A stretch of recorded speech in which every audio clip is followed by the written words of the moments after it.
பெண் இல்லாத ஊரிலே அடியா பூ கேட்பதில்லை. பெண் இல்லாத ஊரிலே கொடிதான் பூ பூத்ததில்லை. உன் புடவை முந்தாரை சாய்ந்தது, இந்த பூமி பூ பூத்தது.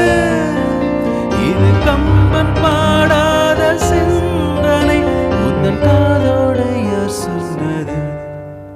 புது வெள்ளை மழை இங்கு பொழிகின்றது, இந்த கொள்ளை நிலா உடல் நனைகின்றது.